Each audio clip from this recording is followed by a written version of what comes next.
Tá vendo essa cena aqui?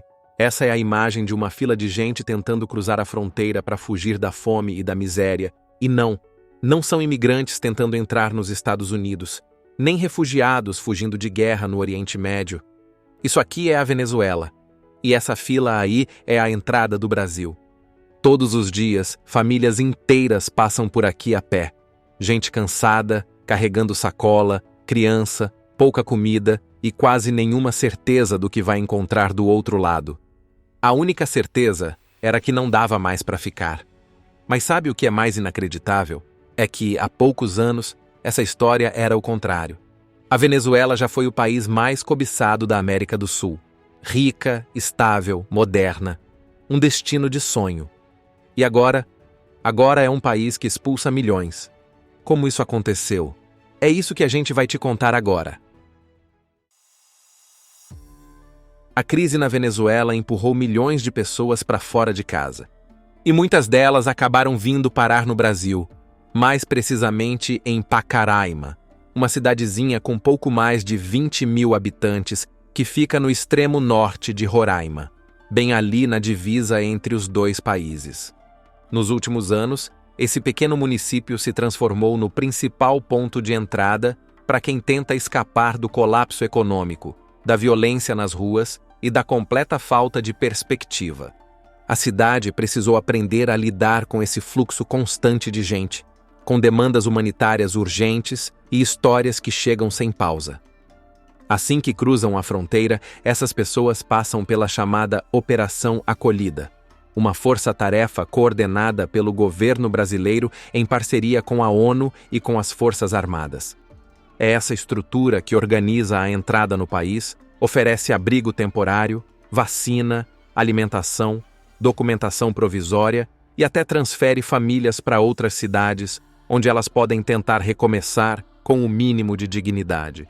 Segundo dados de organismos internacionais, mais de 7 milhões e 700 mil venezuelanos já deixaram o país desde 2015.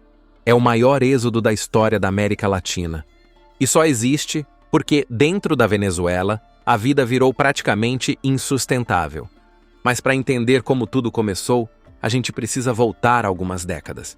Porque já houve um tempo em que a Venezuela era exatamente o oposto do que ela é hoje. Entre os anos 50 e 80, a Venezuela viveu aquilo que muita gente chama até hoje de Era de Ouro. A economia não só crescia, ela explodia. O dinheiro circulava fácil, a moeda era estável e o petróleo parecia uma fonte inesgotável de riqueza. Era tanto petróleo, tanto lucro, tanto investimento, que o país acabou ganhando o apelido de Venezuela Saudita, uma comparação direta com a Arábia Saudita, para mostrar o tamanho da bonança que eles estavam vivendo. O produto interno bruto por pessoa chegou a ser o quarto maior do mundo, passando nações europeias, inclusive países como Alemanha e França. Caracas, a capital, parecia cidade de primeiro mundo. Prédios imensos, avenidas largas, consumo alto e um estilo de vida que deixava qualquer vizinho latino-americano com inveja. O consumo era tão desenfreado que viajar para Miami virou rotina para boa parte da população.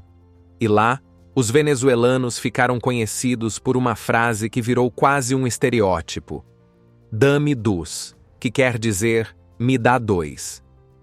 Eles não pensavam duas vezes antes de levar tudo em dobro: 2 tênis, 2 TVs, 2 câmeras. O câmbio favorecia tanto que valia mais a pena comprar nos Estados Unidos do que em casa. E o consumo não era só de importados e passagem para Miami, não.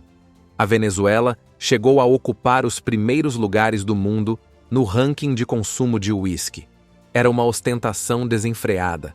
Era como se o país tivesse entrado numa farra sem fim, com muito luxo, marca de grife, bebida importada e dólar barato. O mais incrível é que enquanto hoje os venezuelanos fogem do próprio país em busca de dignidade, naquela época era o oposto. Gente da Espanha, que ainda vivia sob a ditadura do Francisco Franco, vinha em massa para a Venezuela atrás de oportunidade. Era salário alto, emprego garantido e uma sensação geral de estabilidade e futuro brilhante. A Venezuela parecia imparável. Só que essa sensação de prosperidade sem fim era uma armadilha. Uma armadilha dourada. E ninguém enxergava isso. Até que tudo começou a mudar. Ao contrário do que muita gente pensa, a crise da Venezuela não começou com o Hugo Chávez, nem com o Nicolás Maduro. Essa história começa muito antes, ainda no comecinho do século XX, quando o país resolveu apostar tudo no petróleo. A descoberta comercial aconteceu em 1914 e trouxe com ela uma ideia sedutora de riqueza fácil. O petróleo virou a estrela absoluta da economia, e o governo embarcou de cabeça nessa aposta como se fosse a única resposta possível para os problemas do país. Para você ter noção, 95% de tudo que movimentava a economia vinha do petróleo. Ou seja, quase todo o país estava apoiado sobre um único pilar. E qualquer trincada nesse pilar teria efeito em cadeia. A agricultura, que já tinha sido o motor da economia, foi deixada de lado. A produção de comida despencou. A indústria nacional mal teve chance de nascer. E a Venezuela passou a importar quase tudo: comida, roupa, remédio, tecnologia. O que mantinha esse sistema funcionando era o ouro negro, e só ele. Enquanto o preço do barril estava alto, ninguém reclamava. O dinheiro jorrava, os programas sociais cresciam, os salários aumentavam, e parecia que tudo estava dando certo. A sensação era de estabilidade. E essa ilusão ficou ainda mais forte nos anos 70, quando crises internacionais fizeram o valor do barril subir como nunca. A Venezuela nadou em dinheiro. O governo inflou a máquina pública, aumentou o número de funcionários, criou projetos gigantescos, distribuiu recursos e prometeu um futuro ainda mais brilhante. A população acreditou. Afinal, tudo parecia melhorar ao mesmo tempo. Só que o preço do barril nunca fica alto para sempre. E sabe aquele ditado que diz: quanto maior a altura, maior será a queda? Pois bem, foi o que aconteceu. Quando ele despencou no fim da década, o tombo foi brutal. O país estava inchado, endividado, com setores enfraquecidos e sem nenhuma estrutura para aguentar o baque. A prosperidade virou fumaça quase da noite para o dia. E foi aí que o sistema começou a rachar. Nos anos 80 e 90, a Venezuela tentou de tudo. Cortou gastos, fez ajuste fiscal, pegou empréstimo lá fora, bateu na porta do Fundo Monetário Internacional. Mas nada parecia dar certo. A pobreza disparou, a desigualdade cresceu, e a população perdeu completamente a confiança nos políticos, nas instituições, em qualquer promessa. Foi nesse clima de desilusão, raiva e cansaço que surgiu um nome novo no jogo. Um militar de discurso direto, popular, que falava como o povo e prometia romper com tudo o que estava aí. Um tal de Hugo Chávez. Hugo Chávez já era um nome conhecido na Venezuela. Em 1992, ele tentou um golpe de Estado, mas o plano deu errado e acabou sendo preso. Só que o tempo na cadeia virou palco, e quando ele saiu da prisão, já era praticamente uma celebridade. 2 anos depois, começou a articular uma candidatura. Prometia resgatar os valores bolivarianos, ou seja, as ideias de independência e justiça social inspiradas no herói Simão Bolívar. Prometia combater a corrupção, reduzir a desigualdade e devolver o poder ao povo. E o discurso deu resultado. Em 1998, foi eleito com uma vitória esmagadora. O povo via nele a única saída. E o timing, de novo, parecia perfeito. Assim que ele assumiu, o petróleo entrou em mais um ciclo de valorização internacional. O preço do barril subiu com força, e a receita do país explodiu. Chávez aproveitou o momento. Criou programas sociais, subsidiou alimentos, ampliou o acesso à saúde e à educação, fez o consumo interno voltar com força. A pobreza caiu, o carisma dele disparou, e o chavismo passou a ser visto por muitos como uma revolução popular que dava certo. Tudo lindo, né? O problema é que Chávez dobra a aposta na dependência do barril de petróleo. Importa quase tudo. reduz investimento produtivo interno e centraliza o poder político. Com o tempo, o carisma virou controle. Como todo com apetite por controle, Chávez começou a puxar tudo para as próprias mãos. E para isso acontecer, ele precisou mudar as regras do jogo, uma a uma, sempre de um jeito que deixava o caminho cada vez mais livre para ele. Criou leis para ampliar os próprios mandatos, atacou emissoras que o criticavam, fechou rádios e TVs, perseguiu opositores, enfraqueceu o Congresso e colocou aliados em cargos-chave. Tudo isso em nome da chamada Revolução Bolivariana. Ele dizia que precisava de poder para proteger o povo dos inimigos internos e externos. E enquanto isso, a máquina pública crescia sem parar. O número de ministérios aumentava, os gastos disparavam e o controle do Estado sobre tudo só crescia. Mas o apoio popular continuava forte. Para você ter uma ideia do tamanho desse poder, em 2002, Chávez sofreu uma tentativa de golpe militar. Ele foi retirado do cargo. Sabe quanto tempo ele ficou fora? 2 dias. Apenas 2 dias. O povo foi para a rua, os militares se dividiram e ele voltou para o Palácio de Miraflores nos braços dos aliados. Um aviso de que o chavismo não era só um governo, era um fenômeno. Mas nenhum fenômeno resiste sozinho ao colapso econômico. A partir de 2012, o barril de petróleo despencou de novo. E com ele, despencou também o chão da economia venezuelana. Faltava comida, faltava papel higiênico, faltava remédio, faltava tudo. A inflação disparou.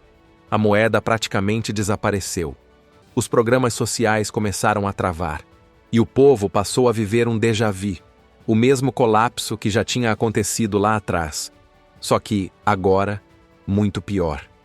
E foi bem nesse momento que o maior dos golpes apareceu. O câncer do presidente veio à tona. Quando o estado de saúde de Hugo Chávez piorou por causa do câncer, todo mundo sabia que, mais cedo ou mais tarde, ele precisaria escolher alguém para ocupar seu lugar. O que ninguém esperava era o nome que ele tirou da cartola. Em vez de indicar algum político experiente, um aliado forte ou um líder popular, Chávez apontou um ex-motorista de ônibus e sindicalista chamado Nicolás Maduro. Sem carisma, sem trajetória eleitoral relevante, mas com uma qualidade que pesou mais do que qualquer currículo: fidelidade absoluta ao chavismo. Chávez chegou a chamar Maduro de tremendo chanceler, um diplomata dedicado, mas a verdade é que o histórico dele já mostrava outra coisa. Como ministro das Relações Exteriores, Maduro ficou conhecido por suas declarações inflamadas contra os Estados Unidos e por se aproximar de regimes autoritários pelo mundo. Era provocador, hostil e fazia questão de tensionar. Em uma das falas mais marcantes, chamou o subsecretário de Estado norte-americano, John Negroponte, de funcionáriozinho. Mesmo com esse perfil, conseguiu vencer a eleição. Mas foi por pouco. Com uma margem apertada, Maduro assumiu um país em frangalhos, dividido, com a economia à beira do abismo e a população cada vez mais descrente. E em vez de corrigir os erros do passado, decidiu aprofundar todos eles. O que era crise virou colapso. Sob o comando de Nicolás Maduro, a crise deixou de ser só econômica e passou a ser também humanitária. A inflação explodiu num ritmo que parecia ficção. Em 2018, chegou a ultrapassar 1.700.000%. Isso mesmo, 1.700.000. O dinheiro perdeu completamente o valor. Era preciso uma sacola cheia de cédulas para comprar um simples pão. O salário mínimo não dava para comprar nem meio quilo de carne. A moeda precisou ser trocada, cortando zeros e relançando notas, mais de uma vez. E não era só o dinheiro que sumia. As prateleiras dos mercados estavam vazias. Arroz, farinha, leite, tudo virou artigo de luxo. E o pior, não era só comida, faltava remédio, faltava seringa, faltava gaze, faltava equipamento básico de hospital. Médicos improvisavam com o que dava, muitas vezes sem luz, sem água, sem anestesia. Cenas que lembravam zonas de guerra começaram a fazer parte do dia a dia. Crianças desnutridas viraram rotina nos noticiários. Algumas desmaiavam nas escolas por falta de comida. Em 2017, uma pesquisa nacional de universidades venezuelanas revelou que os venezuelanos perderam em média 11 quilos de peso corporal num ano, por pura dificuldade de se alimentar adequadamente. E isso já não era exclusividade das regiões pobres. Atingia também as áreas que antes eram ricas, urbanizadas, desenvolvidas. A pobreza extrema bateu na porta de mais de 90% da população. Foi um colapso sem precedentes. E o resultado direto disso foi o que já mostramos no início do vídeo. Mas como desgraça pouca é bobagem. Maduro ainda conseguiu ir além. Enquanto o povo passava fome e o país mergulhava em apagões, Nicolás Maduro decidiu fechar ainda mais o punho. Passou a usar todo o aparato do Estado para se manter no poder a qualquer custo. O judiciário foi aparelhado, o parlamento esvaziado, a oposição caçada. Políticos foram presos, jornais fechados, canais de televisão silenciados. Protestos eram reprimidos com gás lacrimogênio, bala de borracha, prisão. Às vezes, até bala de verdade. Grupos paramilitares surgiram para intimidar quem criticasse o regime. Agiam com liberdade nas ruas, muitas vezes ao lado das forças de segurança.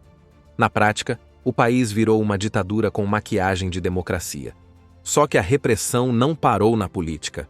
A ONU, a Organização das Nações Unidas, chegou a enviar uma missão independente ao país. E o relatório que saiu dali foi devastador. Segundo o documento, o governo Maduro cometeu abusos físicos, psicológicos e violações graves dos direitos humanos. Usou o próprio Estado para intimidar, torturar e silenciar. Hoje, quem sustenta Nicolás Maduro no poder são os militares. Um grupo fechado, leal, que em troca de privilégios comanda os bastidores. E quem se opõe é calado, literalmente. E foi nesse cenário de colapso econômico, repressão política e fuga em massa que veio o tal do embargo, que muita gente repete sem saber exatamente o que ele significa. O embargo, na prática, são sanções econômicas, um tipo de punição imposta por outros países. No caso da Venezuela, os Estados Unidos começaram a aplicar essas sanções de forma mais agressiva a partir de 2017, depois das denúncias de fraude eleitoral, repressão violenta e violações sistemáticas dos direitos humanos. De início, as sanções miravam pessoas específicas do alto escalão. Congelaram contas, bloquearam bens e restringiram viagens. Mas com o tempo, o cerco apertou. Vieram as sanções setoriais, que atingiram diretamente o setor mais sensível da Venezuela, o petróleo. A PDVSA, que é a estatal venezuelana de petróleo, foi cortada do sistema financeiro dos Estados Unidos.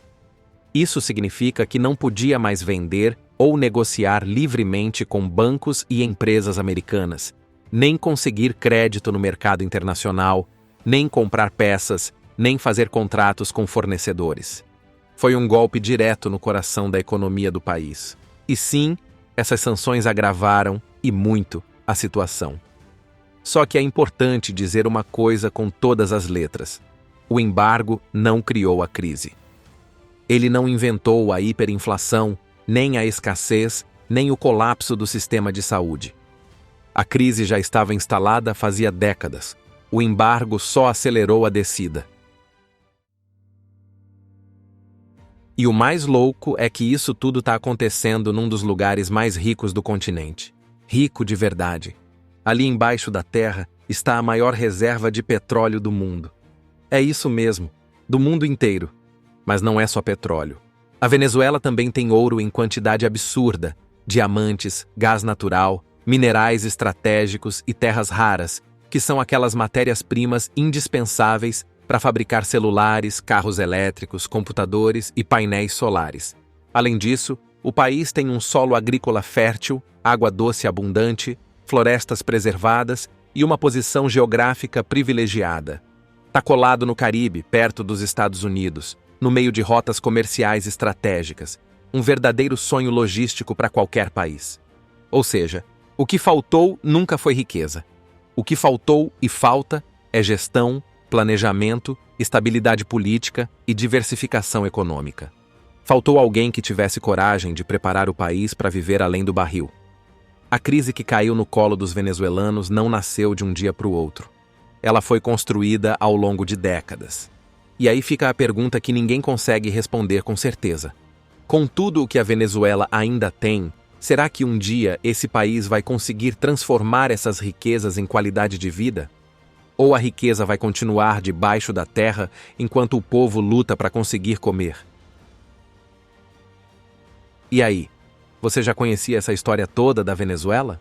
Sabia que a crise começou bem antes dos governos chavistas? Conta pra gente aí nos comentários o que mais te surpreendeu nesse vídeo.